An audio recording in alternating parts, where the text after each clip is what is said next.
शिव पुराण वायव्य संहिता पूर्वार्ध अध्याय 10वां सृष्टि रचना वर्णन।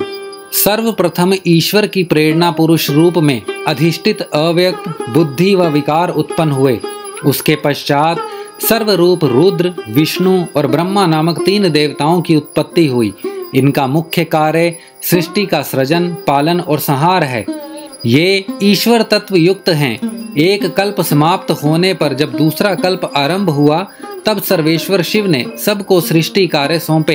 ये तीनों देवता एक दूसरे से पैदा होकर एक दूसरे को धारण करते हैं। ब्रह्मा, विष्णु और रुद्र एक दूसरे का अनुसरण एवं प्रशंसा करते हैं। प्रधान से प्रथम वृद्धि, ख्याति, बुद्धि एवं महत्व पैदा हुए।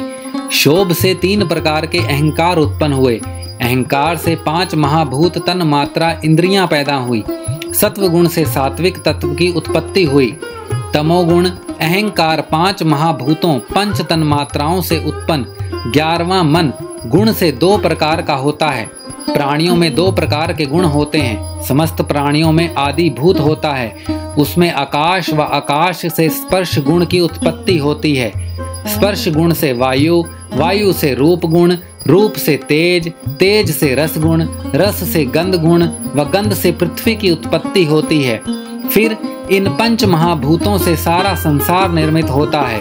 महदादिक से एक विशेष अंड की उत्पत्ति होती है। तब ब्रह्मा उस अंड में वृद्धि पाकर ब्रह्मा नामक से क्षेत्रज जाता है। यही सर्वप्रथम शरीरधारी पुरुष है। ये तीनों गुणों को अपने अधीन रखते हैं।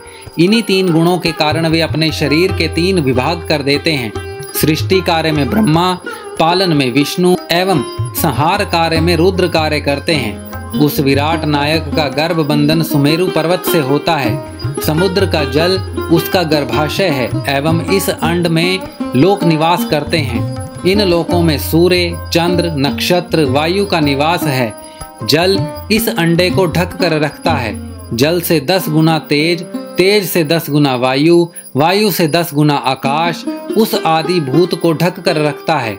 फिर महतत्व आदि को प्रकृति के चारों ओर से ढके रहती है। इन 7 अवंडरों में अंड रहता है। इस प्रकार ये 8 प्रकृतियां हैं।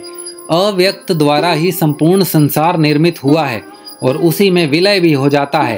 काल के अधीन गुण भी सम और विषम होते हैं। गुणों की कमी अथवा विशेषता होने पर सृष्टि की रचना होती है और इनका समानत्व होने पर प्रलय हो जाता है।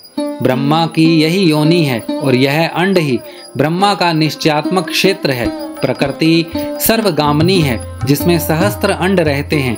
इन अंडों में चतुर्मुख विष्णु, ब्रह्मा एवं रुद्र को प्रकृति रचती है। ये तीनों शिवजी की समीपता पाकर स्थिर रहते हैं। व्यक्त से अव्यक्त, अव्यक्त से अंड और अंड से ब्रह्मा उत्पन्न होकर संपूर्ण लोक की रचना करते हैं। सृष्टि की रचना और प्रलय काल में उसका नाश तो परमेश्वर की लीला है। वायव्य संहिता अध्याय 10वां समाप्त।